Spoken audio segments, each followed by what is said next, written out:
Title: She called 911, but no one came until it was too late.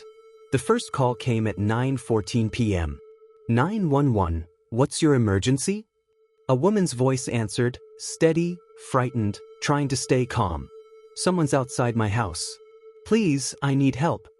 Her name was Angela Pierce, 29, a nurse who had just finished a double shift at St. Mary's Hospital.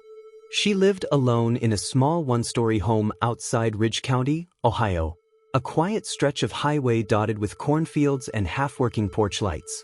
People in town knew her for her smile, the way she'd bring coffee to the night shift paramedics and volunteer at blood drives. She believed in systems that worked. Until that night. The dispatcher marked the incident as possible trespasser and coded it routine. A patrol unit was noted, but the queue was long. Somewhere else, officers were busy with a highway collision. Angela's address slid down the list, an ordinary delay in an overworked county line. At 9:23 p.m., she called again. He's still out there, she whispered. He's trying the windows now. You can hear it in the recording, the scrape of metal against glass, the tremor in her breath as she tries to keep her voice low. Stay on the line, the operator says. Lock all doors. Help is on the way. But no unit was en route yet. Outside, a motion light clicked on. Her backyard glowed for a second, showing a figure moving slowly along the fence line. The power of the light faded, and the yard turned black again. At 9:34 p.m., her third call came through. He's inside. He's inside. Please, please. A crash. A cry. Footsteps. Then silence. The line stayed open 23 seconds before cutting out. By the time the first officer arrived, 9:57 p.m., Angela was gone. Her phone lay shattered near the sofa. The television hummed softly. A mug of coffee sat half-drunk on the table, still warm. The front door stood open, rain drifting in. Investigators searched the house. No signs of forced entry beyond a pried-up latch, no robbery, nothing missing. Just absence. The next morning, local news aired the story, nurse missing after 911 call ignored. The dispatcher's face never appeared on screen, but the recording did, 3 calls stitched together, terror unfolding in real time.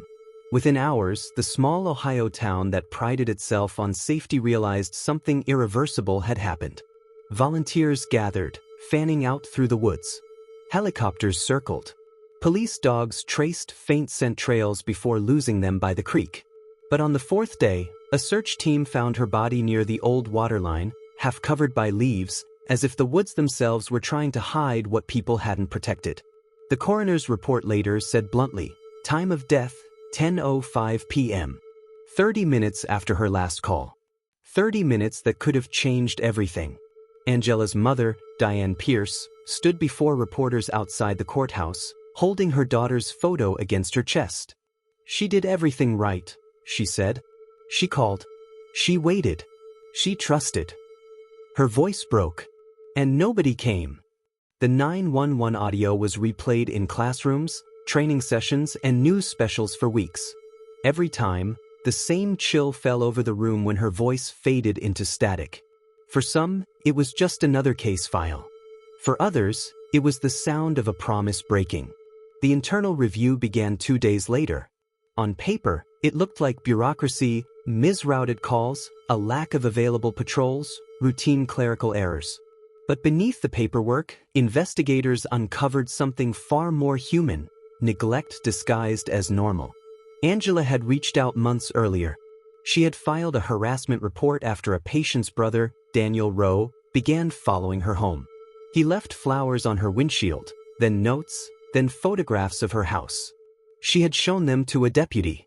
The deputy marked the file non-threatening. No further action. When forensics dusted the window latch of Angela's back door, they found his fingerprints. Rowe lived less than 5 miles away. During interrogation, the dispatcher admitted she had recognized Angela's name but didn't think it was serious. She'd assumed it was another overreaction, the kind that filled half her shift with false alarms. She had no idea the woman on the other end of the line was the same nurse who had filed a stalking report 2 months before. No one had connected the dots. Public outrage erupted. Candlelight vigils lined the courthouse steps. Nurses from Angela's hospital stood shoulder to shoulder, holding signs that read, "Every second counts." For many, it wasn't just about one tragedy, it was about every time they'd waited for help that came too late. Media vans filled the small-town streets. National anchors used words like systemic failure and procedural negligence. But for Diane Pierce, it wasn't politics, it was personal. She attended every hearing, front row, clutching her daughter's photo. Each time the 911 recording was played, she closed her eyes and mouthed the same prayer. "Please let them learn." A month later, the district attorney charged Daniel Rowe with second-degree murder. His defense argued panic, not intent. But when prosecutors revealed evidence from Angela's smartwatch, spikes in heart rate, sudden stops, the moment her pulse ceased, no one in the courtroom could speak. The data created a living timeline. Fear at 9:30, struggle at 9:40, stillness at 10:05. Rowe was sentenced to 40 years. The dispatcher resigned in silence. For Diane, justice was measured differently. She didn't want revenge, she wanted reform. She met with the state's Emergency Communications Board and played Angela's last call for them, start to finish. Some cried, others couldn't lift their eyes. "You train for protocols," she told them. "Now train for heartbeats." Her testimony became part of a statewide review. Dispatch centers across Ohio adopted Pierce protocols, a secondary verification rule requiring any call mentioning an intruder, regardless of tone, to trigger an immediate dual-officer dispatch. In the 2 years following, response times dropped by nearly 40%. But reform couldn't fill the silence of Angela's house. Her garden grew wild, her car sat untouched. The neighbors still left a porch light on, the way she used to for others working the late shift. And every new dispatcher who entered the job now heard her recording on day one, not as punishment, but as a reminder. 2 years later, spring returned to Ridge County. On a hill overlooking the town square stood a new memorial, simple granite, carved with her name. "Angela Pierce," she called. "We answer." The dedication ceremony drew hundreds. Officers, nurses, mothers, dispatchers. Some carried candles, others carried guilt. Diane Pierce stood at the microphone, hands trembling slightly as she spoke. "My daughter's story isn't just about how she died," she said. "It's about how we learn to listen."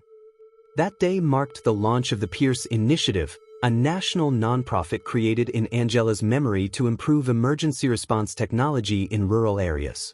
The organization provided grants for upgraded radio towers, dispatcher training, and mental health counseling for first responders. Its motto, "Every voice deserves an answer." The ripple reached beyond Ohio.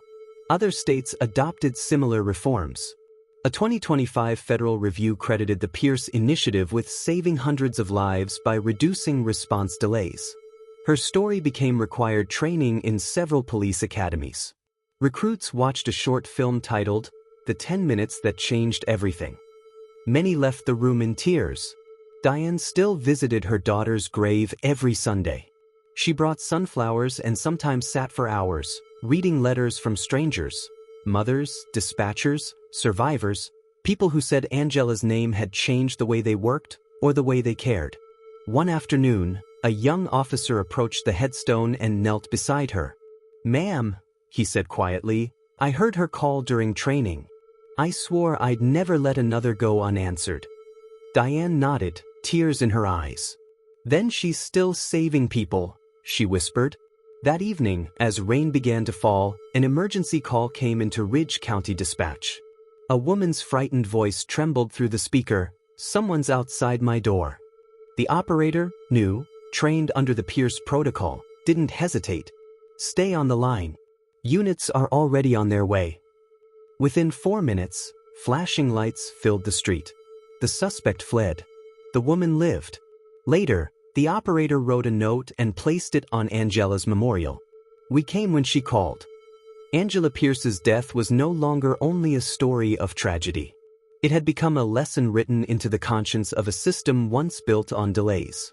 Through reform, empathy, and persistence, her voice, recorded in fear, became the voice that taught a nation to respond faster, to care harder, And to remember that behind every emergency code, there's a human heartbeat waiting to be heard.